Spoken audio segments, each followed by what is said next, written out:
30వ అధ్యాయం చూద్దాం. మన యొక్క ధ్యాన భాగం ఆదికాండం 30వ అధ్యాయం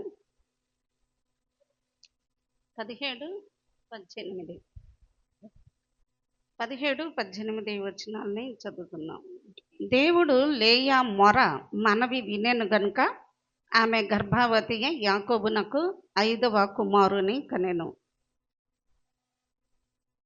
నేను నా పెనిమిటికి నా దాసినిచ్చినందున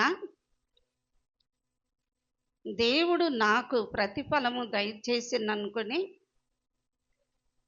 అతనికి ఇస్సాకారు అని పేరు పెట్టెను. చలండి. ఇక్కడ లేయా దేవుని సన్నిధిలో మొరపెట్టుకొనగా దేవుడు మరలా ఆమె యొక్క గర్భాన్ని తెరచి 5వ కుమారుడిని దయచేశాడు. అప్పుడు లేయా అంటుంది కదా, నేను నా పెనిమిటికి నా దాసిని ఇచ్చినందుకు దేవుడు నాకు మంచి బహుమతిని ప్రతిఫలమును దయచేసిన అనుకుని అతనికి ఇస్సాకారు అని పేరు పెట్టెను. ఇస్సాకారు అనే పేరుకు అర్థము ప్రతిఫలము. మీకేమైనా డౌట్ వస్తుందా? ఇక్కడ ఏమైనా డౌట్ వస్తుందా? ఏం లేదా? లేకపోతే ముందుకు వెళ్దాం. ఏదైనా డౌట్ ఉండి అడిగితే దానికి నేను వివరణ ఇస్తాను. మీకు డౌట్ లేదు కాబట్టి చదవబడినటువంటి భాగంలో ఇక్కడ ఆగకుండా ముందుకు వెళ్దాం. లేయా తన భర్త అయిన యాకోబు చేత తృణీకరించబడింది. చాలా నిర్లక్ష్యం చేయబడింది. భర్త ప్రేమకు చాలా దూరం అయ్యింది. భర్తే కాదు, తన యొక్క తల్లిదండ్రుల ప్రేమ కూడా ఆమెకు అంతగా లేదు. చెల్లి చేత కూడా తృణీకరించబడతా ఉంది. అందుకు కారణం ఏంటో ముందు భాగంలో మనం చాలాసార్లు చెప్పుకుంటూ వచ్చాము. చాలామంది అందాన్ని చూసి ప్రేమిస్తూ ఉంటారు. వారికి ఉన్నటువంటి తెలివితేటలను చూసి ప్రేమిస్తూ ఉంటారు. వాళ్ళకు ఉన్నటువంటి తలాంతులను చూసి ప్రేమిస్తూ ఉంటారు. రకరకాలుగా ఇవేమీ లేనప్పుడు, లేకపోతే అందవిహీనంగా ఉన్నప్పుడు వాళ్ళని అందరూ కూడా తృణీకరిస్తారు. చాలా తక్కువ చేసి చూస్తూ ఉంటారు. ఏది ఏమైనప్పటికీ కూడా లేయా కూడా తన భర్త చేత తృణీకరించబడింది, ద్వేషించబడింది. అయినప్పటికీ కూడా ఆమె దేవుని మీద ఆధారపడింది, దేవుని నమ్ముకుంది. దేవుని పాదాల దగ్గరే తన యొక్క బాధను, తన కష్టాన్ని చెప్పుకుంటూ వస్తుంది. కాబట్టి దేవుడు ఆమె యొక్క మనవిని విన్నాడు. దేవుడు ఆమె యొక్క మనవి విని ఏం చేశాడంట? 5వ కుమారుణ్ణి దయచేశాడు. ఈ లోకంలో మనము కూడా అనేక మార్లు అనేక విధాలుగా భర్త ద్వారా ద్వేషించబడవచ్చు, లేక కుటుంబ సభ్యుల ద్వారా ద్వేషింపబడవచ్చు, లేదు ఇంటి వారి ద్వారా, బయట వారి ద్వారా, అయిన వాళ్ళ ద్వారా, కాని వాళ్ళ ద్వారా, రకరకాలుగా ఎన్నో చోట్ల ఎన్నో పరిస్థితుల్లో ఇటువంటి ద్వేషాన్ని, ఇటువంటి అవమానాన్ని, ఇటువంటి తృణీకారాన్ని పొందుకున్నప్పుడు చాలా హృదయం నొచ్చుకుంటూ ఉంటుంది కదా, చాలా బాధ కలిగిద్ది. ఎందుకు నాకు ఎక్కడికి వెళ్ళినా కూడా ఎలాంటి విలువ లేదు, ఎలాంటి గౌరవం లేదు, ఎలాంటి ఆ ప్రేమ నాకు దొరకటం లేదని చాలామంది బాధపడతా ఉంటారు. కానీ ఈ లోకంలో ఎవరు ద్వేషించినా, ఇంటి వాళ్ళు ద్వేషించినా, బయట వాళ్ళు ద్వేషించినా, బంధువులు ద్వేషించినా, లోకమంతా ద్వేషించినా, మనల్ని పట్టించుకునే వాళ్ళు ఒకరు ఉన్నారు, మనల్ని ప్రేమించే వాళ్ళు ఒకరు ఉన్నారు. ఎవరు? ప్రభు అయినటువంటి యేసుక్రీస్తు. కాబట్టి ఇక్కడ లేయా కూడా అదే పరిస్థితిని ఎదుర్కొంటా వస్తుందన్నమాట. మనకు రావలసినటువంటి గౌరవము రాకపోగా, అవమానాలు, నిందలు, తృణీకారం ఎదురవుతున్నప్పుడు మన కష్టం ఎవరు చూడట్లేదు, నన్ను ఎవరు పట్టించుకోవట్లేదు, నేను అసలు ఎవరి దృష్టిలో కూడా లేను అని చెప్పి చాలామంది కృంగిపోతూ ఉంటారు. కానీ మనుషులు ఇచ్చే గౌరవం కంటే, మనుషులు చూపించే ప్రేమ కంటే, మనుషులు ఇచ్చేటువంటి ఆ ప్రేమ ఆదరణల కంటే కూడా దేవుడు ఇచ్చేటువంటి గౌరవం, దేవుడు ఇచ్చేటువంటి ప్రేమ అది ఎంతో ఉన్నతమైనది, అది ఎంతో శ్రేష్టమైనది, అది ఎంతో గొప్పది. కనుక ఆ దేవుని యొక్క ప్రేమ కొరకు, ఆ దేవుని యొక్క ఆదరణ కొరకు, ఆ దేవుని యొక్క గౌ దేవుడు ఇచ్చేటువంటి ఘనత, దేవుడు ఇచ్చేటువంటి ఆ గౌరవం చాలా మహిమ కలిగినది, చాలా గొప్పది. దాని కొరకే మనము ఎదురు చూసేటువంటి వారంగా ఉండాలి. అలాగనే ఇక్కడ లేయా అటువంటి పరిస్థితుల్లోనే ద్వేషించబడినప్పుడు, తృణీకరించబడినప్పుడు దేవుడు ఆమె యొక్క మనవిని విన్నాడంట. హన్నా కూడా అదే విధంగా చాలా విధాలుగా పెనిన్నా ద్వారా తృణీకరించబడింది, చాలా అవమానాలు ఎదుర్కొంటా వచ్చింది హన్నా కూడా. అప్పుడు ఆమె చేసింది కూడా ఒకటే, తన బాధను, తన కష్టాన్ని మనుషులకి ఎవరికి కూడా చెప్పుకోలేదు, కానీ నేరుగా వెళ్ళింది ఆ యొక్క షిలోహు మందిరములో దేవుని ఎదుట తన పరిస్థితిని పెట్టి ఆమె తన హృదయాన్ని దేవుని సన్నిధిలో కుమ్మరించుకుందంట. హృదయాన్ని కుమ్మరించేసింది, తన దుఃఖం అంతా కూడా దేవునికి చెప్పుకుంది. తన నిందలు, తన అవమానాలు, తను పడుతున్న కష్టము, తను ఎదుర్కొంటున్నటువంటి తృణీకారము, ఆ అవమానాలన్నీ కూడా దేవుని దగ్గర చెప్పుకుంది. దేవుడు ఏం చేశాడు? ఆమె యొక్క ప్రార్థన ఆలకించాడు. దేవుడు ఆ మనవి ఆలకించి ఆ యొక్క హన్నాకి కూడా చక్కని ఉన్నతమైన గొప్ప కుమారుడిని దేవుడు ఇచ్చాడనమాట.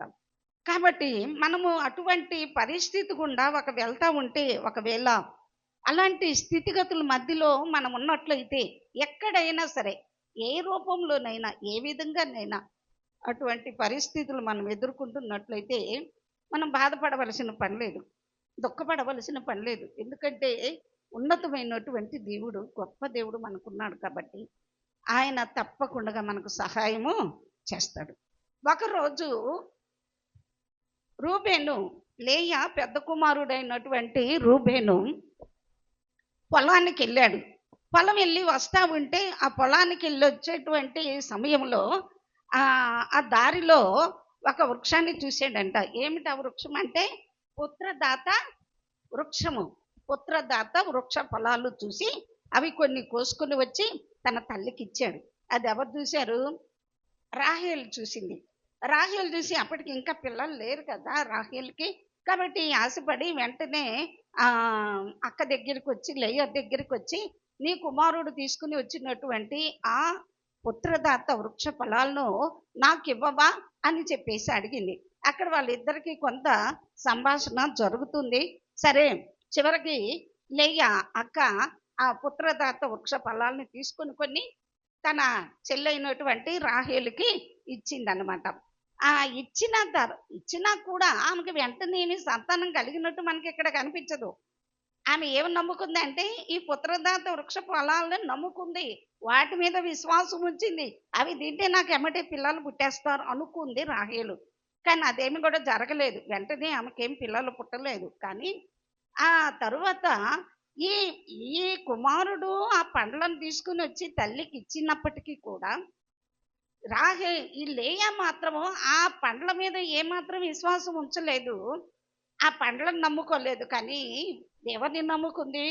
జీవం కలిగిన దేవుణ్ణి నమ్ముకుంది, ప్రార్థనను నమ్ముకుంది, దేవుని యొక్క కృప మీద ఆధారపడింది. కనుక దేవుడు వెంటనే మళ్ళీ ఇద్దరు కుమారుల్ని, ఒక కుమార్తెను దేవుడు ఇవ్వటం జరిగిందనమాట. ఇక్కడ మనకు ఏం తెలుస్తుందంటే, సంతానం అనేది మన సొంత ప్రయత్నాల వల్ల కలిగేది కాదు. అంటే మానవ ప్రయత్నాల వల్ల కలిగేది కాదు, కానీ అది దేవుడు ఇచ్చేటువంటి బహుమానం. అదే మనం చదువుతాం కదా కీర్తనల గ్రంథంలో, గర్భఫలము యెహోవా ఇచ్చు బహుమానం. దేవుడు ఎప్పుడు ఇవ్వాలనుకుంటే అప్పుడు ఆయన తప్పనిసరిగా ఇస్తాడు. ఇవ్వడా అండి? వాగ్దానం చేసిన దేవుడు నమ్మదగినటువంటి దేవుడు. 100 సంవత్సరాల వయసులో అబ్రహామును జ్ఞాపకం చేసుకున్న దేవుడు శారాల్ని జ్ఞాపకం చేసుకొని వారికి గర్భఫలం ఇచ్చాడు. అలాగనే ఎంతో కాలం దుఃఖాన్ని అనుభవించినటువంటి అన్నా కూడా దేవుని సన్నిధికి వెళ్ళి దేవుని సన్నిధిలో మొరపెట్టుకుంటే ఆమె గర్భాన్ని కూడా దేవుడు తెరిచాడు. అలాగనే జకర్యా ఎలిజబెత్తులు కూడా బహు వృద్ధులంట, బహుకాలం గడిచినటువంటి వృద్ధులు. అయితే ఆమెకు కూడా ఆ ముసలితనముల వారికి కూడా సంతానం ఇచ్చాడు. కాబట్టి దేవుడు తన సమయములో తన యొక్క నిర్ణయించినటువంటి కాలములో ఎలాంటి వయసులోనైనా ఎలాంటి పరిస్థితిలోనైనా అసాధ్యాలను సుసాధ్యం చేయగలిగినటువంటి ఉన్నతమైన దేవుడు మన దేవుడు. కాబట్టి ఆయన మీద విశ్వాసం ఉంచటము ద్వారా దేవుడు గొప్ప కార్యాన్ని జరిగిస్తాడు. ఇక్కడ రాహేలు పండ్లను నమ్ముకుంది కానీ వాటి ద్వారా ఆమెకు కుమారుడు కలగలేదు. లేయా దేవుని మీద ఆధారపడి దేవుణ్ణి నమ్ముకొని ప్రార్థన చేసుకుంది. కాబట్టి ఇక్కడ మనకు స్పష్టంగా కనబడుతుంది, లేయా మనవిని దేవుడు ఆలకించెను గనుక ఆమెకు దేవుడు 5వ కుమారుడిని ఇచ్చాడు అని ఇక్కడ మనకు స్పష్టంగా కనబడుతుంది. ఆ కుమారుణ్ణి పొందుకున్న తరువాత ఆమె చెప్పింది, దేవుడు నాకు ప్రతిఫలాన్ని ఇచ్చాడు. ఆమె పడిన బాధకే కానివ్వండి, ఆమె పొందుకున్న తృణీకారానికే కానివ్వండి, ఆమె ఎదుర్కొన్నటువంటి ఆ ద్వేషాలకే కానివ్వండి, అవమానాలకే కానివ్వండి, తాను ఎదుర్కొన్న శ్రమలు, శోధనలు, బాధలు అన్నీ కూడా దేవుడు చూశాడు. దేవుడు చూసి ఆమె యొక్క మనవిని దేవుడు ఆలకించి దేవుడికి ఆమె కుమారుణ్ణి అనుగ్రహించాడు. కాబట్టి మన యొక్క పరిస్థితి అది ఏదైనా కావచ్చు, అది కుటుంబ పరిస్థితి కావచ్చు, లేకపోతే వేరే వేరే పరిస్థితులు మనకి ఏదైనా దుఃఖాన్ని కలిగించేవి, అవమానం కలిగించేవి, కష్టాన్ని కలిగించేవి, మన హృదయాల్ని గాయపరిచేటువంటి పరిస్థితులు అవి ఏవైనా కావచ్చు. కానీ దేవుడు చూస్తున్నాడు. ఆ యొక్క సంగతిని మాత్రం మనము గట్టిగా నమ్మి మన పరిస్థితిని దేవుని దగ్గర విన్నవించుకోవాలి. నా స్థితిగతులు దేవుడు చూస్తున్నాడు, నా అవమానాలు దేవుడు చూస్తున్నాడు, నేను ద్వేషింపబడటము దేవుడు చూస్తున్నాడు, నేను పడుతున్న బాధ కష్టం అంతా కూడా దేవుడు చూస్తున్నాడు, వెలివేయబడిన స్థితిలో ఉండటం దేవుడు నన్ను చూస్తూ ఉన్నాడు. ఈ పరిస్థితులన్నీ దేవుడు చూస్తున్నాడు కనుక ఎప్పటికైనా దేవుడు నాకు సహాయం చేస్తాడు. ఈ పరిస్థితులన్నిటికీ, ఈ శ్రమలన్నిటికీ ప్రతిఫలం ఇస్తాడు దేవుడు ఒకరోజు తప్పకుండా అని విశ్వసించటము ఎంతో ఉన్నతమైనది. లేయా పరిస్థితిని కూడా దేవుడు చూశాడు, ఆమెకు ప్రతిఫలం ఇచ్చాడు. ఆ ప్రతిఫలమే కుమారుడైనటువంటి ఇక్కడ ఇస్సాకారు. దేవునికి స్తోత్రం, హల్లెలూయా. మనుషులైతే ఏం చూస్తారంటే పై రూపాన్ని చూస్తారు. లేయాని పై రూపాన్ని చూసి ద్వేషించారు. తండ్రి అయినటువంటి యాకోబు ఇస్సాకారుకి ఇస్తున్నటువంటి దీవెన మనం చూస్తూ ఉన్నాం అన్నమాట. ఇస్సాకారు 2 దొడ్ల మధ్యన పండుకొని ఉన్న బలమైన గార్ధబము అంటే గాడిద.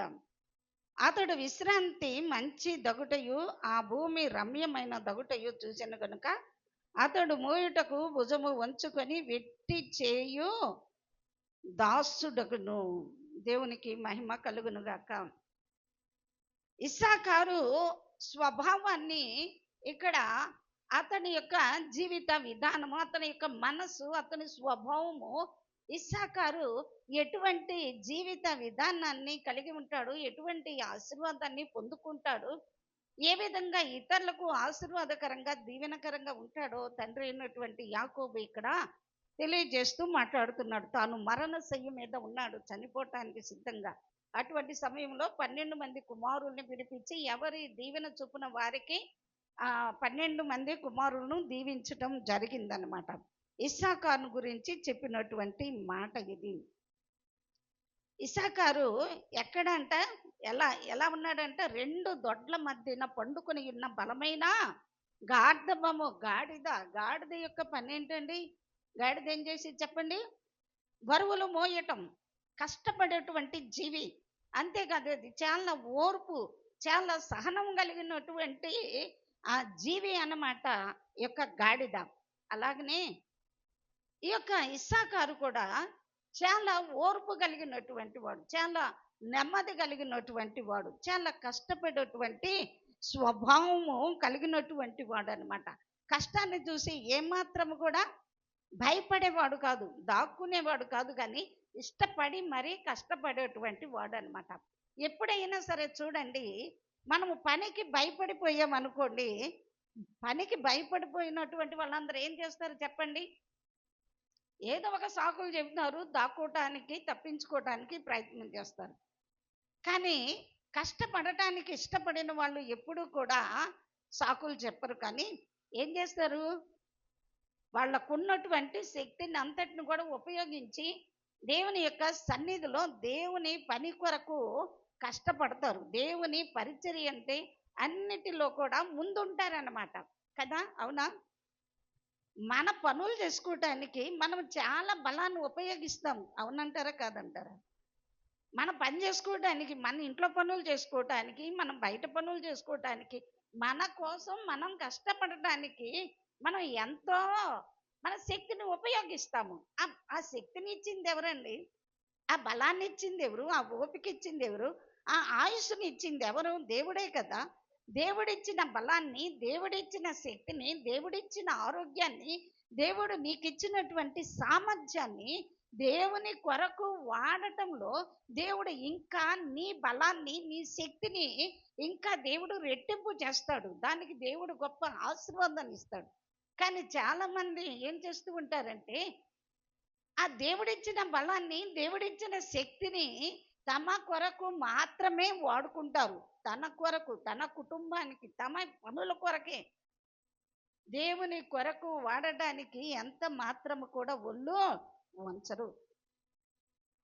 అందుకే ఎన్నో సాకులు చెబుతారు, ఎన్నో సమస్యలు చెబుతారు, ఎన్నో చెబుతారు కదా. కానీ ఇక్కడ ఇస్సాకారు మాత్రము ఇష్టపడి కష్టపడడానికి తాను ఎప్పుడు కూడా సిద్ధపాటులో ఉంటాడు, ముందు ఉండేటువంటి వాడు అనమాట. కాబట్టి అతడు దేవుని యొక్క ఆశీర్వాదాన్ని ఎంతో ఉన్నతముగా పొందుకుంటూ వచ్చాడు. ఇంకా ఏమి వ్రాయబడి ఉంది అక్కడ? అతడు విశ్రాంతి మంచిదొకటయు, ఆ భూమి రమ్యమైనదొకటయు చూసెను గనుక అతడు మోయుటకు భుజము ఉంచుకొని వెట్టి చేయు దాసుడగును. విశ్రాంతి మంచిది, ఆ భూమి రమ్యమైనదొకట చూసెను. బరువులు మోయటానికి తన భుజము ఉంచుకోవటము దేనికి సాదృశ్యముగా ఉందంటే విధేయతకు సాదృశ్యముగా ఉంది. దేనికి చెప్పండి? భుజము వంచి ఆ బరువులు మోయటానికి, సేవ చేయటానికి, దేవుని కొరకు భారము భరించడానికి తాను ముందుకు వచ్చాడు, వంగాడు అంటే అది విధేయతకు సాదృశ్యంగా కనిపిస్తుంది. ఇంకా సేవ గుణానికి సాదృశ్యంగా కనిపిస్తుంది అన్నమాట.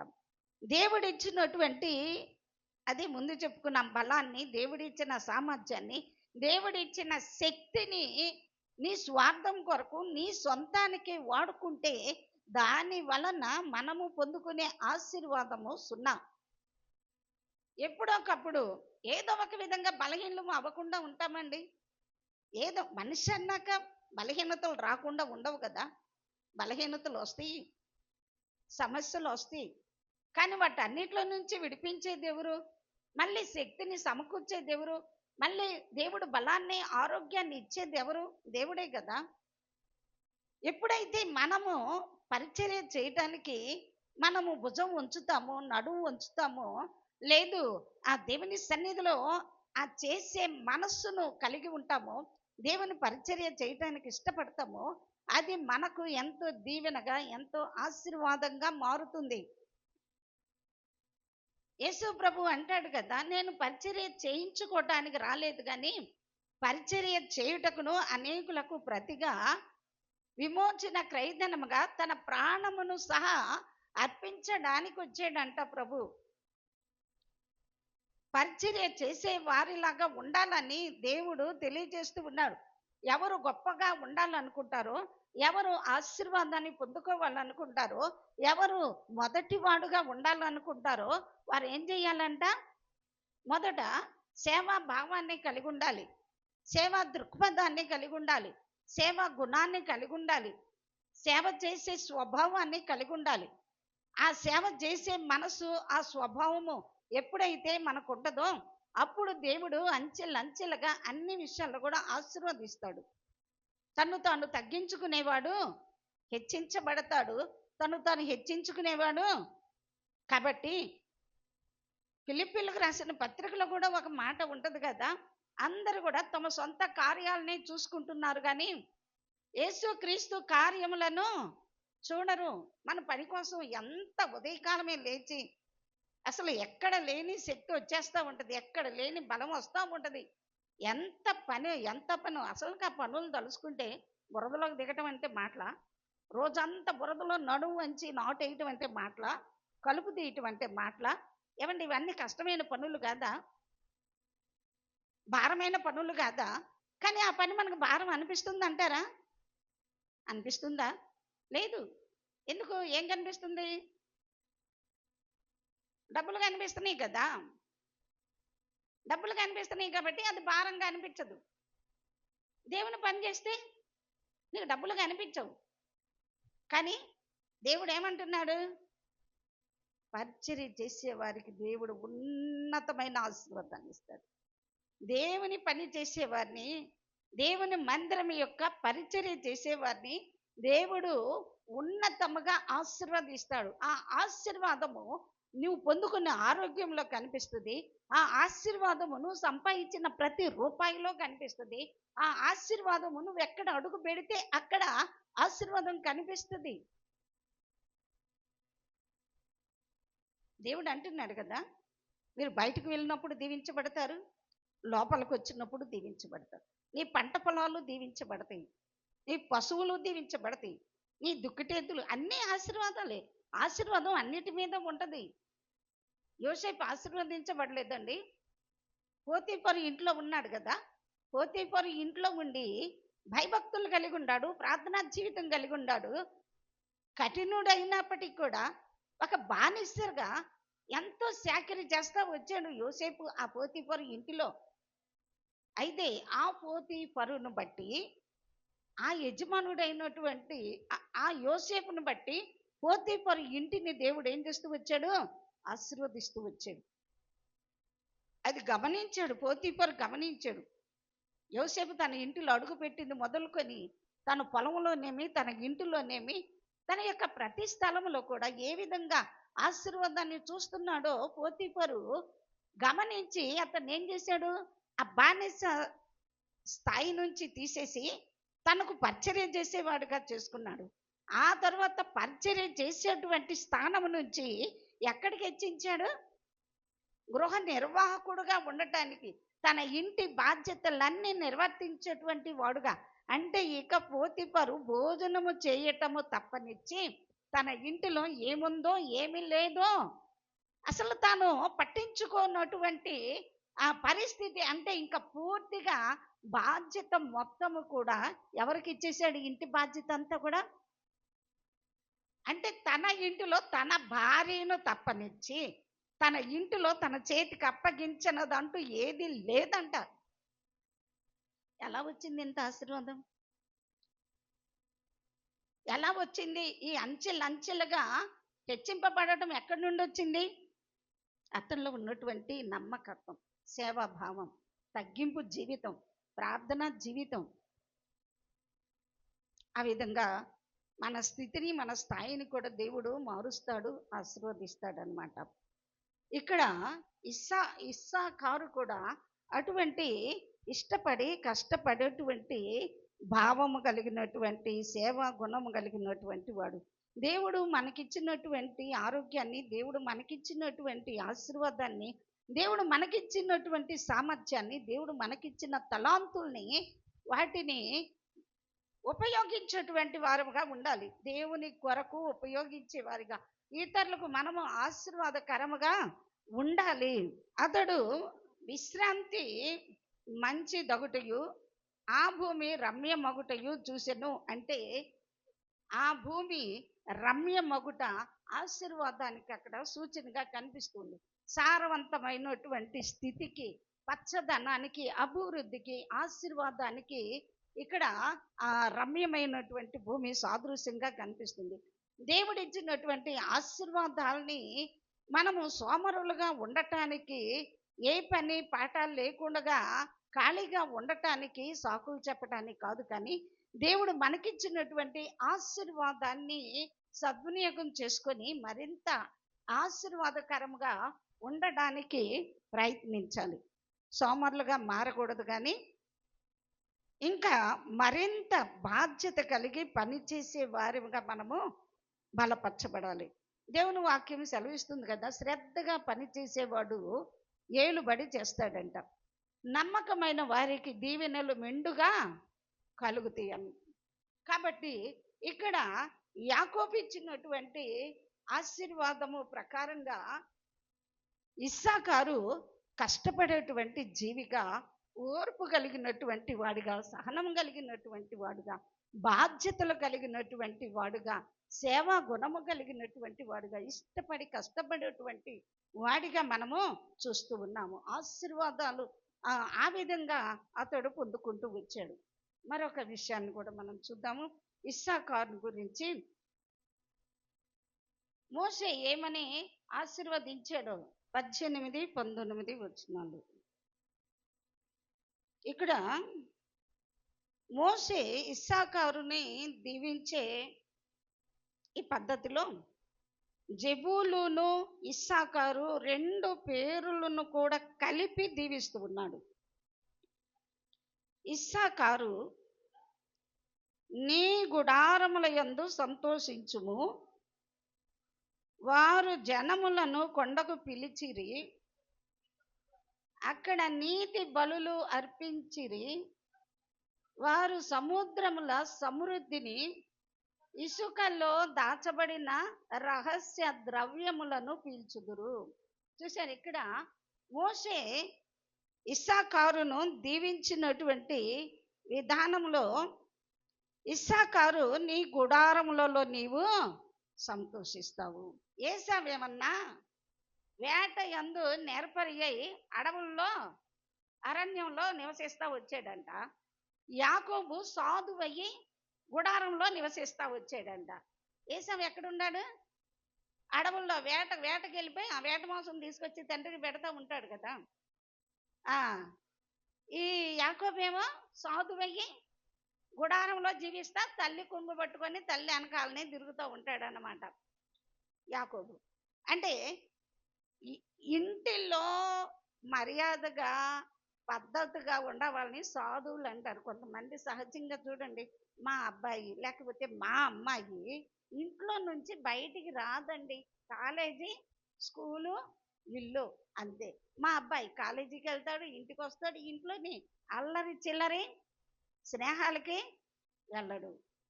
అది చేయరు, ఇది చేయరు, ఇల్లు స్కూలు, ఇల్లు కాలేజీ అంతే అని చెప్తారు. అంటే ఇంట్లో ఉండే వాళ్ళని ఏంటంటే పద్ధతి కలిగినటువంటి వాళ్ళు గాను, సాధు స్వభావం కలిగినటువంటి వారు గాను, నెమ్మదోస్తులు గాను, మంచివారుగా పరిగణిస్తూ ఉంటారు కదా. కాబట్టి ఆ ఇంటిలో ఉండే గుడారములో నివసించేటువంటి వారు ఇస్సాకారు. అంటే ఎలాంటి గొడవలకి వెళ్ళేవాళ్ళు కాదు, ఎలాంటి పోట్లాట్లకి వెళ్ళేవాళ్ళు కాదు. వాళ్ళని వీళ్ళని కెలకడము, వాళ్ళ మీదకి పోట్లాడటము ఇలాంటి ఏమి కూడా ఉండేవి కాదు. కానీ వాళ్ళు పద్ధతిగా ఉండేవాళ్ళు, చాలా సాధువులుగా, శాంతి పరులుగా, శాంతి స్వభావం కలిగినటువంటి వారుగా, గుడారములో నివసించే వారు శాంతి స్వభావం కలిగినటువంటి వారు, నెమ్మదస్తులు. ఇంకా వారు తమ నివాసములలో జీవించేవాళ్ళు. వాళ్ళ ఇంట్లో ఏంటో, వాళ్ళ పని ఏంటో, వాళ్ళ ఇల్లు ఏంటో, వాళ్ళ కర్తవ్యం ఏంటో అవి చూసుకుంటూ ఉంటారు. ఇంకా వారు తమ పరిధిలో ఉండేవాళ్ళు అంటారు. తమ పరిధి అంటే ఏంటి? ఎంతవరకు ఉండాలో అంతవరకు హద్దులో ఉండేవారు అన్నమాట. హద్దులో ఉంటే ఎంతో ముద్దు, హద్దు మీరితే ఏంటి, చాలా సమస్యలు తలెత్తుతాయి అన్నమాట. హద్దులో ఉండటం ఎంతో ముద్దుగా ఉంటుంది అన్నమాట. వీరు శాంతి స్వభావం కలిగిన వారు, వారు తమ నివాసములలోనే నివసించేవారు, వారు తమ పరిధిలో, అంటే వారి యొక్క హద్దులో మాత్రమే,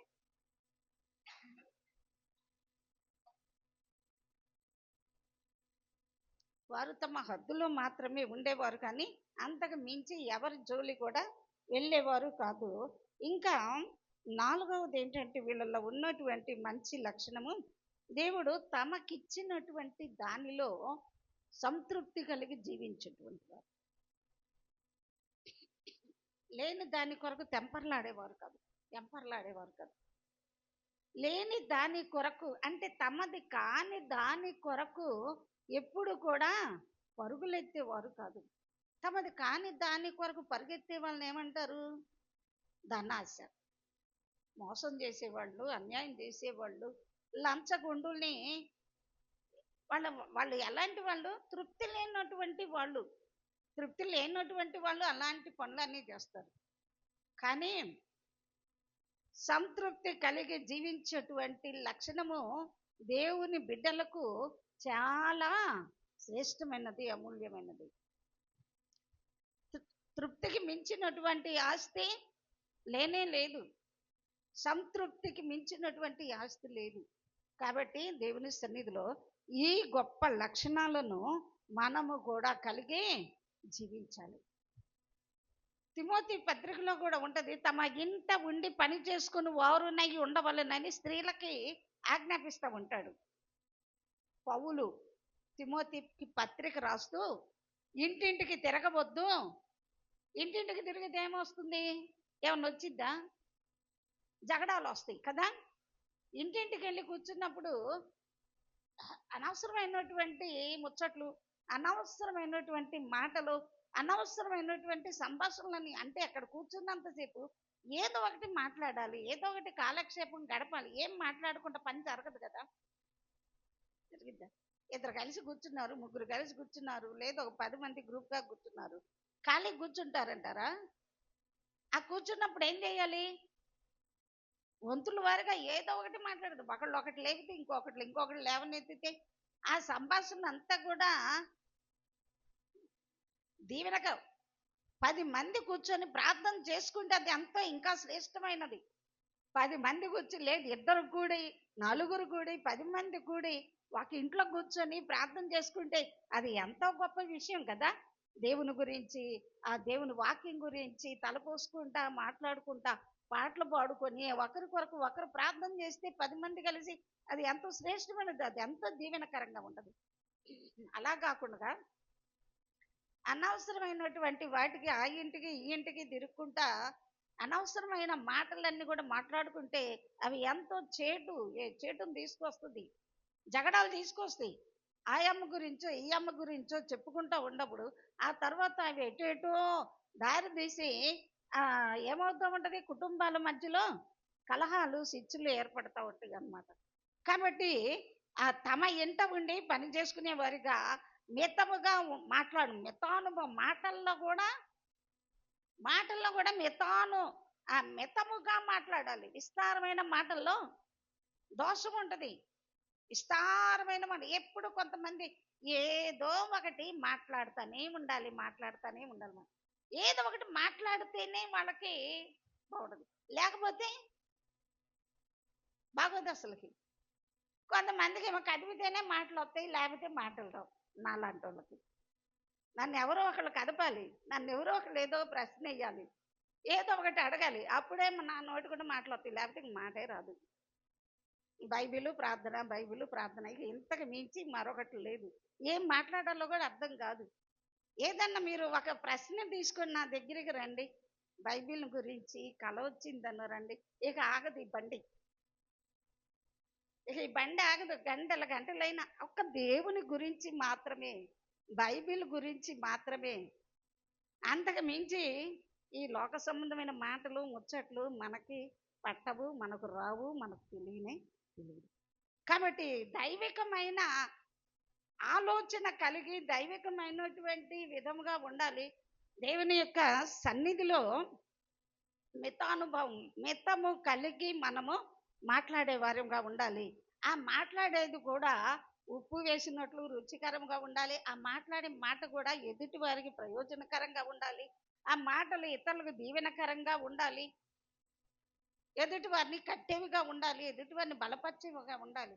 అటువంటి జీవిత విధానాన్ని మనము కలిగి ఉండాలి. ఇవన్నీ కూడా మన ఆత్మీయ జీవితానికి ఎంతో ఆశీర్వాదకరమైనటువంటి మాటలు, దీవెనకరమైనటువంటి మాటలు అన్నమాట. మన ఇంటిలో మనం ఉంటూ శాంత గుణము కలిగి, మన పరిధిలో, మన హద్దులో మనము ఉంటూ, ఇంకా ఆ కలిగిన దానితోనే తృప్తి కలిగి మనం జీవించడం అనేది చాలా శ్రేష్టమైనది. నీ కలిగిన దానితోనే తృప్తి కలిగి జీవిస్తే నీ మనసు ఎంతో సంతోషంగా ఉంటుందండి. నీ మనసు ఎంతో నెమ్మదిగా ఉంటుంది, ఎంతో ప్రశాంతంగా ఉంటుంది. అది లేదు ఇది లేదు అని చెప్పి, లేకపోతే ఆ పక్క వాళ్ళని ఇటు వాళ్ళని అటు వాళ్ళని చూసి అసూయపడి, లేకపోతే నాకు అది లేదు ఇది లేదని అసంతృప్తి చెందే వాళ్ళ హృదయంలో నెమ్మది ఉండదు, సమాధానం ఉండదు, మనశ్శాంతి ఉండదు. కానీ ఎవరైతే తృప్తి కలిగి జీవిస్తారో నిజంగా వాళ్ళ హృదయం ఎంత సంతోషంగా ఉండదు. కలిగిన దానితో తృప్తి కలిగి ఉండడం, ప్రతి దానిలో, అది తిండి విషయమే కానివ్వండి, బట్టల విషయమే కానివ్వండి, ఇల్లు విషయమే కానివ్వండి, ఏదైనా సరే దేవునికి ఇచ్చిన దానితో తృప్తి కలిగి జీవించండి. నీ మనసు ఎంత నెమ్మదిగా, ఎంత సంతోషంగా, ఎంత సమాధానంగా, ఎవరి మీదకి అసూయ మీద, ఎవరి మీద నీకు అసూయ రాదు, ఎవరి మీద ద్వేషం రాదు, ఎవరితో పోట్లాట్లు ఉండవు, ఎవరితో కొట్లాట్లు ఉండవు, ఏమి ఉండవు. సంతృప్తి కలిగి జీవించినట్లయితే అర్థమవుతుందా?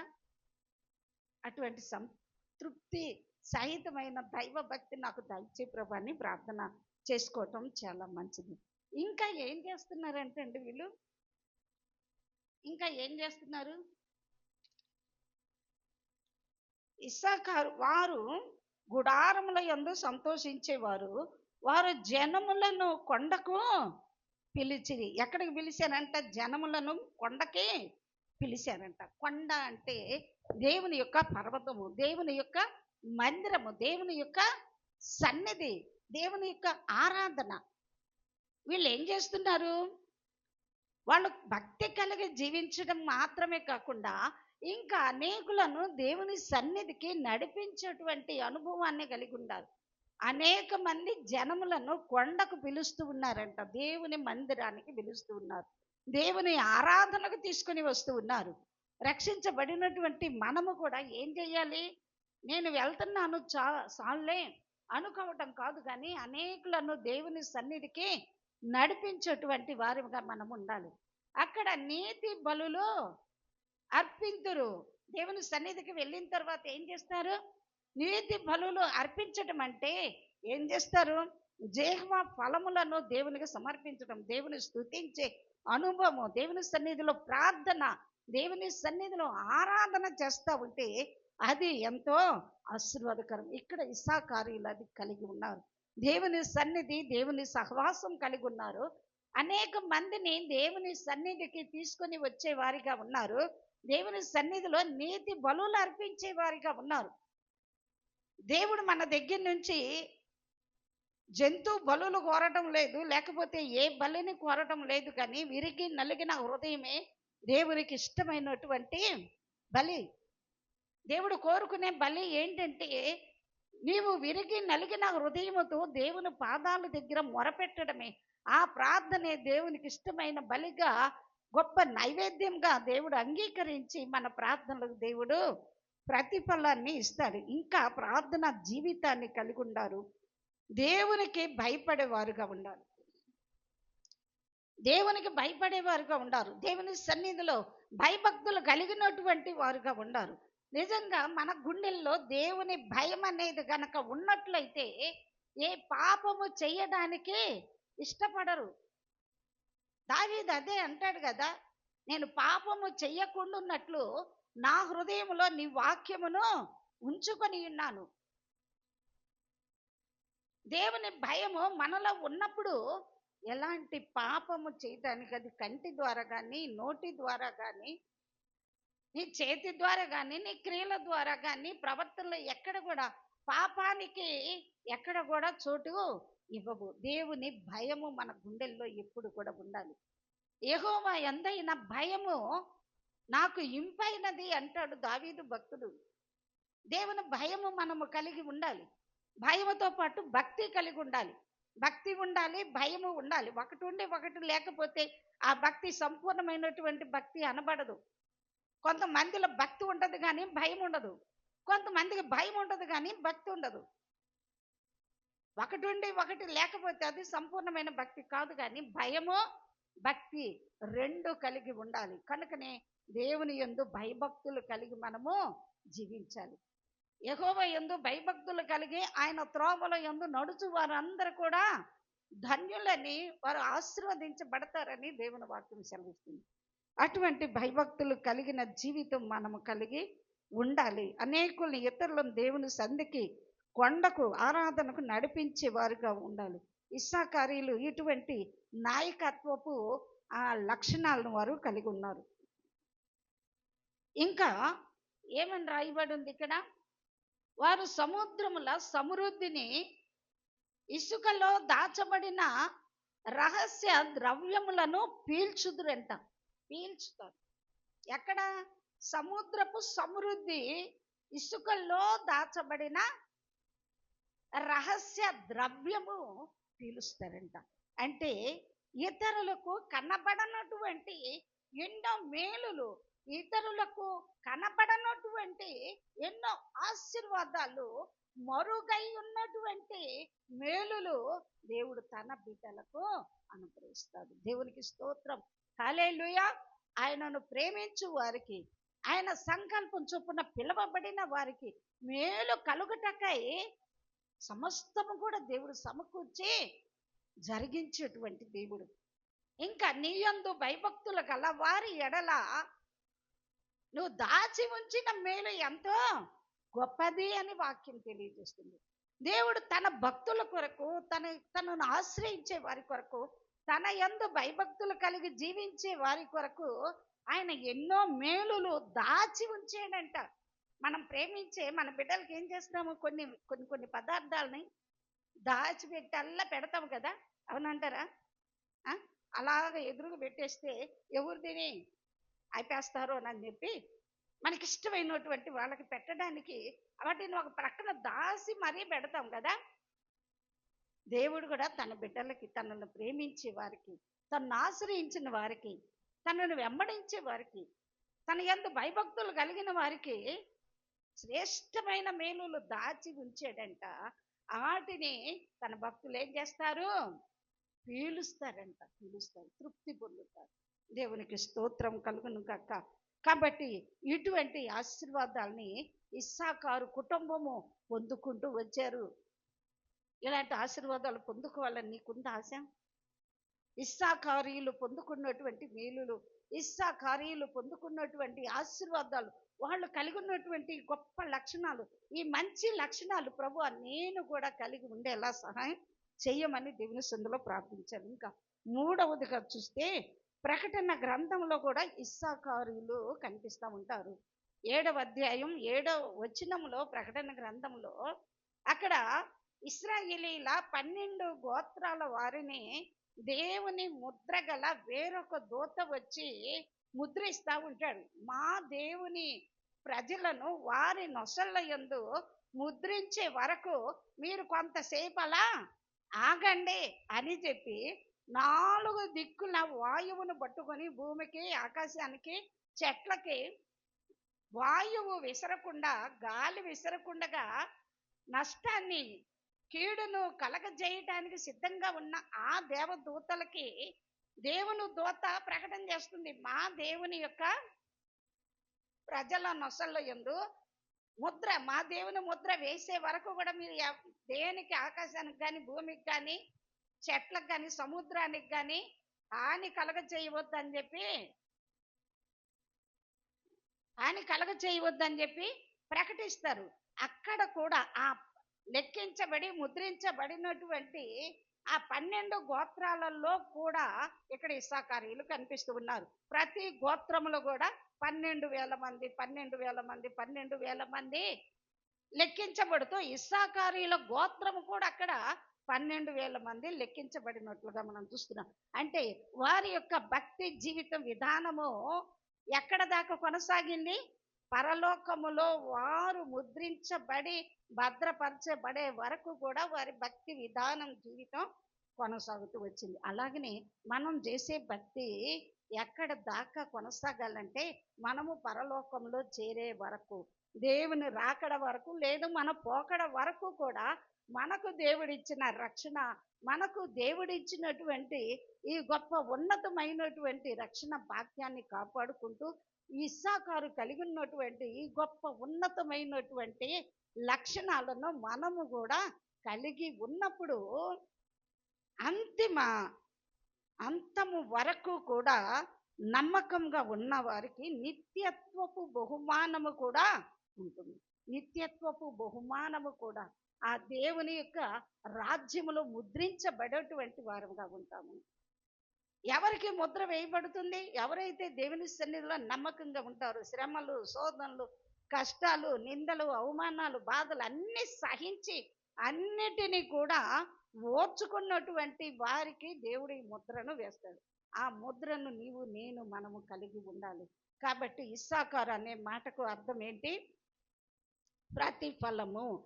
లేయా తన బాధలో, తన కష్టంలో, తన యొక్క నిందల్లో, అవమానాల్లో, తృణీకారములో ద్వేషించబడినప్పుడు ఆమె దేవుని యందు విశ్వాసం ఉంచి దేవుని మీద ఆధారపడి జీవించింది కనుక దేవుడు ఆమెకు ప్రతిఫలాన్ని ఇచ్చాడు. ఇస్సాకును ప్రతిఫలంగా దేవుడు ఇచ్చాడు. కాబట్టి మనం ఉన్నటువంటి బాధల్లో, కష్టాల్లో మనం ఏమాత్రం కూడా కృంగిపోకుండా, నలిగిపోకుండా దేవుని సన్నిధిలో విశ్వాసం ఉంచినట్లయితే దేవుని వాక్యం సెలవిస్తుంది, ప్రభువు నందు మీ ప్రయాసము వ్యర్థము కాదు, దేవుడు తప్పకుండా మనకు ప్రతిఫలం ఇస్తాడు. అలాగనే ఇస్సాకారు అనే మాట కూడా అర్థము గొప్ప ప్రతిఫలము. అలాగనే ప్రభు దేవుని సన్నిధిలో ఇస్సాకారు కూడా కష్టపడటానికి ఇష్టపడిన వాడుగా ఉన్నాడు.